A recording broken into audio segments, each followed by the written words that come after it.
Welcome back to the channel. So आज हम समझेंगे एड्स एंड कैंसर क्या होते हैं, कैसे ये ट्रांसमिट होते हैं और जो इसके कॉजेस हैं, कैसे ये इन्फेक्ट करता है समवन को। तो ये हम समझेंगे कि एड्स क्या होता है और कैंसर क्या होते हैं। सबसे पहले एड्स समझते हैं। अगर हम एड्स को देखें तो सबसे पहले तो होता है एड्स का फुल फॉर्म क्या होता है। एड्स का full form acquired immune deficiency syndrome. क्या होता है एड्स का full form? Acquired immune deficiency syndrome. किससे कॉज होता है बेटा? HIV नाम का एक वायरस रहता है। कौन सा? Human immuno deficiency virus. HIV is a retro virus. ये RNA वायरस रहता है जो कि क्या रहता है? रेट्रो वायरस रहता है। ठीक, इस टाइप का एक वायरस रहता है जिससे ये कॉज्ड होता है। एड्स का फुल फॉर्म इंपॉर्टेंट है बेटा, पूछेगा क्या है? Acquired immuno deficiency syndrome. Transmission of HIV occurs through, किससे ट्रांसमिट होता है? सबसे पहला बेटा sexual contact with infected person. If someone infected, अगर उसके सेक्सुअल कांटेक्ट वो किसी से करता है या वो खुद आता है, then it will cause the AIDS to the another person. Okay, तो जाहिर सी बात है वो एड्स कॉज कर देगा अनदर पर्सन को। शेयरिंग इन्फेक्टेड निडल, अगर उसने निडल यूज़ की हुई है इन्फेक्टेड पर्सन ने, देन उसकी आप निडल यूज़ कर लो। इफ़ उसमें कोई भी ब्लड है या ब्लड उसमें थोड़ा भी उसमें ड्रॉप लगा हुआ है ब्लड का, तो आपको इन्फेक्ट कर देगा। As in case of intravenous drug abusers, जैसे कि इंट्रावेनस ड्रग अब्यूजर्स में होता है।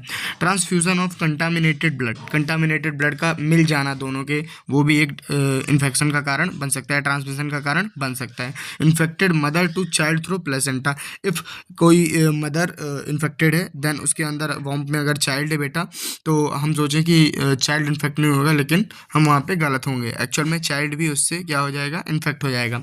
और नॉर्मल जो टाइम होता है बेटा इन्फेक्शन कब समझ में आता है कि हाँ इफ समवन किसी को हुआ है, एड्स हुआ है और उसको जानना है कि कब तक इसके सिम्टम्स अपीयर होंगे, इन्फेक्शन है, तो उसके बीच का जो टाइम होता है बेटा वो काफ़ी लंबा समय होता है। 5 से 10 साल भी लग सकता है, 5 से 10 साल भी लग सकता है। सो ये हो गया। How does AIDS infection spreads, AIDS infection जो है बेटा वो स्प्रेड कैसे होता है? वो स्प्रेड कैसे होता है? Virus enters the body of a person and enter macrophage. जैसे कि जो वायरस होता है, HIV वायरस होता है बेटा, ठीक है, जैसे ये कोई पर्सन है, ओके, और ये HIV वायरस है, ये बॉडी पर्सन की बॉडी में जाएगा, देन कहाँ एंटर कर जाएगा? मैक्रोफेज में। कहाँ एंटर कर जाएगा बेटा? मैक्रोफेज में। Then virus replicate viral RNA reverse transcript to viral DNA। Okay, जो वायरस होता है वो रेप्लिकेट करता है किसमें बेटा? RNA रिवर्स में। RNA रिवर्स में अपने आप को रेप्लिकेट करेगा, देन वायरल DNA में कन्वर्ट करके इनकॉर्पोरेट नॉट्स DNA बेटा पढ़ते हैं हम, इसका अलग से चैप्टर है 12th में, आगे मैं ही पढ़ाऊंगा इसको।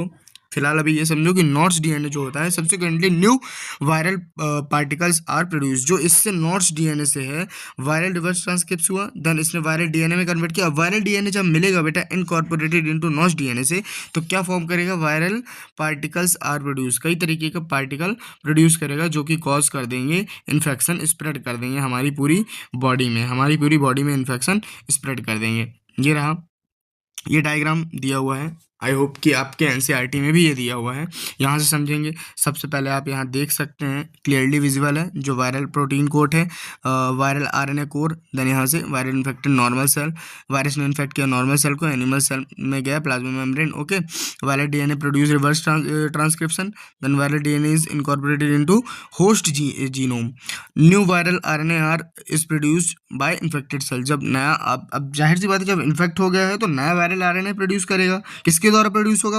वो इन्फेक्टेड सेल के द्वारा प्रोड्यूस होगा। ये दिया हुआ है आपको, जो फॉर्म में DNA दिया हुआ है, बाहर का ये न्यूक्लियस, एंड ये न्यू वायरस फॉर्म्ड हुए हैं बेटा, जिनको new virus can infect other cell. जो नए वायरस होंगे वो अदर सेल को इन्फेक्ट करेंगे। ये जो प्रोसेस पूरी हो रही है वो बेटा कहाँ पे हो रही है? वो बात हमको याद रखनी है कि ये हो रही है साइटोप्लाज्म में, और जो बाहर जो प्रोसेस थी पूरी ये वाली प्रोसेस, वो कहाँ हो रही थी? प्लाज्मा मेम्ब्रेन में। वो कहाँ हो रही थी? प्लाज्मा मेम्ब्रेन में। इतनी बात हमको याद रखनी है। अब यही वाले जो पार्ट है, इसी के हम पॉइंट देख रहे हैं, how does AIDS infection spread. उसके और आगे के पार्ट है बेटा, देखेंगे समझेंगे। तो क्या है अगला?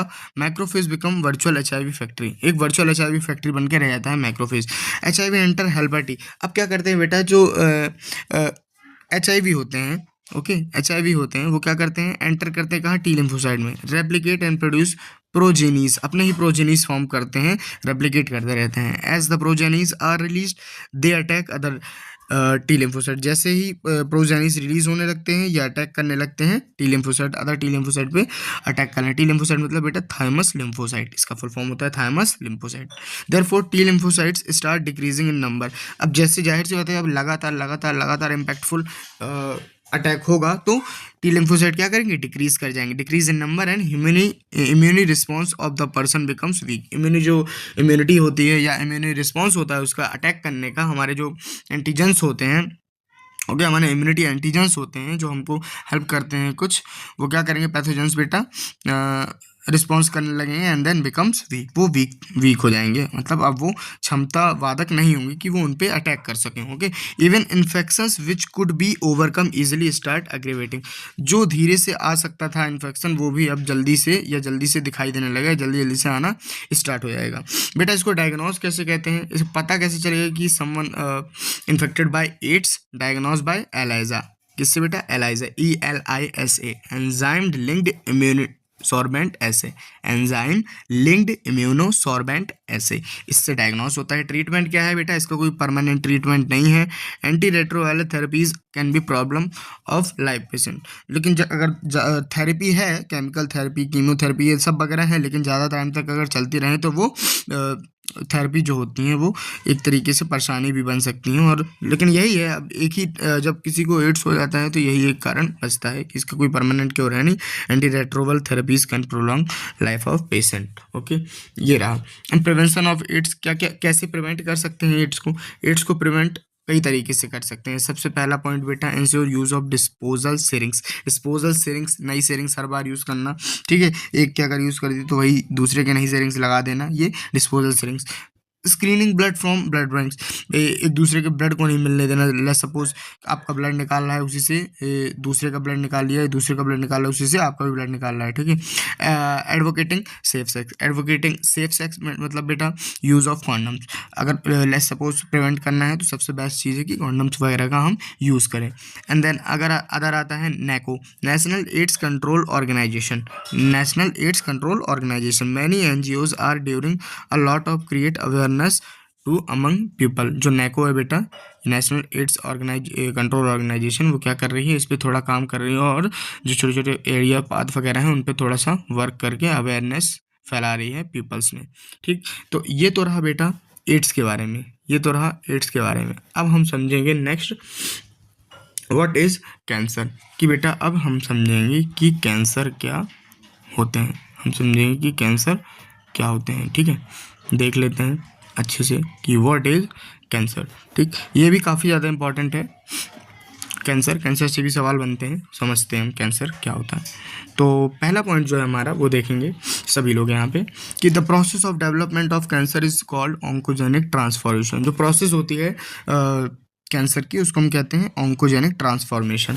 Normal cells have property of contact inhibition, stoppage of growth on coming in contact with other sales, but in cancer cells lose their property. ऐसा क्या होता है, नॉर्मल सेल्स जो होते हैं वो प्रॉपर्टी होती है उनमें इनहिबिशन की, किसकी, स्टॉपेज ऑफ ग्रोथ सेल, जो ग्रोथ हो रही होती है अदर सेल में उसको रोक देते हैं। और कैंसर सेल्स जो होते हैं वो अपनी प्रॉपर्टी खो चुके होते हैं, मतलब उनमें क्षमता नहीं रह जाती है। As a result cancer cells divide continuously. इससे क्या होता है, जो कैंसरस सेल होते हैं वो और जल्दी फैलते हैं, give rise to mass cells, और वो फैल के एक किसका रूप ले लेते हैं, ट्यूमर का रूप ले लेते हैं। ट्यूमर्स आर टू टाइप के ट्यूमर रहते हैं बेटा, याद रखने हैं, बिनाइन और मैलिग्नेंट। बिनाइन ट्यूमर जो रहता है वो क्या कहता है, remain confined in their original place, do not spread. जो बिनाइन ट्यूमर होता है बेटा वो एक पर्टिकुलर प्लेस में रहता है, वो इधर उधर स्प्रेड नहीं करता है, ओके, इधर उधर स्प्रेड नहीं करता है। जो मैलिग्नेंट ट्यूमर रहता है वो मेटास्टेसिस करता है। मेटास्टेसिस मीन्स होता है बेटा, मेटास्टेसिस मीन्स होता है स्प्रेडनेस मतलब कि पूरी होल बॉडी में फैल जाना। The cells float from such tumours distinct sites of wherever they reach tumour is form. जहाँ जाएंगे वहाँ फैलते जाएंगे, okay. Metastasis tumour actually represent cancer. जो मैलिग्नेंट ट्यूमर है बेटा वो किसको रिप्रेजेंट करता है, कैंसर को रिप्रेजेंट करता है। जैसे cells actively divide, grow and starve normal cells in vital nutrient. बेटा वाइटल न्यूट्रिएंट स्टार्व सेल्स जो हमारे नॉर्मल सेल्स, टी लिम्फोसाइट वगैरह होते हैं, नॉर्मल नेचुरल सेल्स होते हैं, इम्यूनिटी सेल्स होते हैं बेटा, उनको क्या कर देती है, मारने लगती है और ये खुद के सेल्स डिवाइड कर लेती है, ये ग्रो करती जाती है, तो क्या बनाती है, मैलिग्नेंट ट्यूमर जो कि मेटास्टेसिस करता है, बता चुका हूँ आपको, ओके। अब कॉजेज ऑफ कैंसर कौन कौन से हैं, जब हम कॉजेज ऑफ कैंसर देखते हैं यहाँ पे तो मेनली हमारे दिमाग में सबसे पहला आता है कार्सिनोजन एंड ओंकोजन। कार्सिनोजन जो होता है वो physical, chemical, biological agent that cause cancer. Example ionising radiation. कैसे कॉज किया जा सकता है? वैसे प्रॉपर्ली तो कॉज नहीं किया जा सकता है, लेकिन कुछ तरीके हैं जिससे कम किया जा सकता है। तो एक्सरे और गामा रे और नॉन रिड्यूसिंग रेडिएशन से बेटा जो कार्सिनोजेंस का उपयोग करके हम उनको थोड़ा सा थेरेपी वगैरह दे सकते हैं जो पेशेंट है कैंसर के। ऑन्कोजेनिक कैंसरस कॉजिंग वायरसेस जो होते हैं वो कैसे होते हैं? They have viral oncogene cancer causing genes. उनके पास क्या होते हैं? कैंसर कॉजिंग जीन्स होते हैं। कैंसर कॉजिंग जीन्स होते हैं। जो कार्सिनोजेंस होते हैं वो कैसे होते हैं? फिजिकल, केमिकल, बायोलॉजिकल एजेंट होते हैं बेटा जो कैंसर के द्वारा फैल सकते हैं। ठीक, sometimes normal genes in our body called protooncogene. जो नॉर्मल जीन्स होते हैं हमारी बॉडी में उनको हम कभी कभी क्या कहते हैं? Protooncogene. Converted into cellular oncogenes that cause cancer. वही कन्वर्ट होकर कभी कभार क्या होता है? सेलुलर ऑन्कोजेंस बनाते हैं जो कि कैंसर को कॉज करते हैं, जो कि कैंसर को बेटा क्या करते हैं? कॉज करते हैं। ठीक है, इतनी बात हमको याद रखनी है। अब हम आगे बढ़ेंगे। जब आगे बढ़ेंगे तो देखेंगे कि हम डायग्नोस कैसे कर सकते हैं कैंसर को, कैसे डायग्नोस कर सकते हैं कैंसर को। सबसे पहला पॉइंट देखते हैं, how we diagnose the cancer. Biopsy and histopathological reports. Biopsy करा सकते हैं और हिस्टोपैथोलॉजिकल स्टडीज़ के द्वारा हम देख सकते हैं कि कौन कौन से जो है उसको प्रॉपर तरीके के हम थेरेपीज दे सकते हैं। तो बायोप्सी क्या होता है? Suspected tissue is cut from thin section extremely microscopically. बेटा जो चिन होती है ना आपके यहाँ पे, जो गाल वाली आपकी चिन होती है अंदर साइड जो छोटी थोड़ी उसमें हल्की हल्की सी पतली पतली लेयर दिख रही होती है, वो थिन लेयर होती है, इसलिए उसको थोड़ा सा पीस में काट लेते हैं और उससे फिर स्टडी करते हैं। देन उससे आफ्टर स्टडी निकलता है परिणाम या रिजल्ट कि क्या इसमें अंडरगोज होगी। ओके, रेडियोथेरेपी देते हैं, सिटी स्कैन करते हैं, कंप्यूटर टोमोग्राफी होती है बेटा, MRI मैग्नेटिक रेजोनेंस इमेजिंग होती है, टेक्निक ऑफ डायग्नोस्टिक कैंसर, ये भी डायग्नोस करने में काम आती है। CT scan 3D image of internal organ. 3D CT scan क्या होता है? 3D imaging of internal organ, अंदर के जो इंटरनल ऑर्गन है उनको जनरेट करता है एक्सरे के फॉर्म में 3D इमेज। ठीक है, MRI स्कैन क्या होता है? Pathological and physiological changes in living जो होते हैं वो कौन दिखाता है? MRI स्कैन दिखाता है। और जब हम दूसरा देखेंगे तो क्या है? Tissue are detected by using magnetic field and non ionising. जो टिश्यू इन्फेक्ट हुए होते हैं वो किससे डिटेक्ट हो जाते हैं? मैग्नेटिक फील्ड से और नॉन आयोनाइजिंग रेडिएशन से। Immunological and molecular biological diagnostic technique can also be used in detect cancer। जो इम्यूनोलॉजिकल और बायोलॉजिकल मॉलिकुलर डायग्नोस्टिक टेक्निक होती हैं वो भी यूज़ की जाती हैं किसमें बेहतर? कैंसर को डिटेक्ट करने में। Identify certain genes which make individual susceptible to cancer can help prevent cancer. Identify कोई पर्टिकुलर जीन्स को भी खोजा जाता है, यदि वही मिल जाए तो उसको सर्जरी से ख़त्म करके भी हम ख़त्म कर सकते हैं प्रॉपर तरीके से पूरे कैंसर को। अब बेटा यहाँ पे आता है हमारा main treatment of cancer.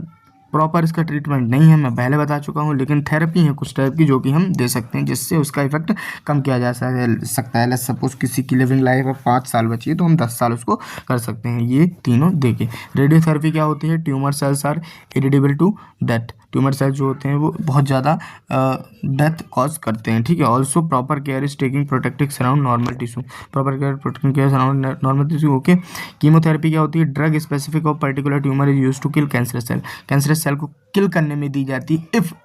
If drug specific particular tumour हमें फाइंड हो गया देन कीमोथेरेपी हम प्रेफर करते हैं। They have side effect, hair loss और एनीमिया, इसके साइड इफेक्ट हैं। इम्यूनोथेरेपी क्या होती है?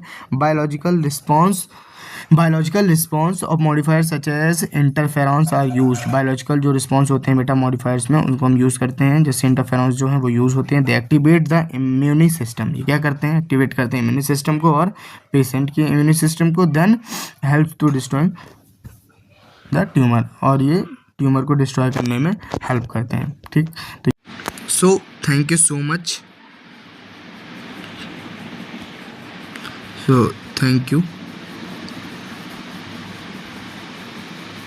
Thank you hope you enjoying video.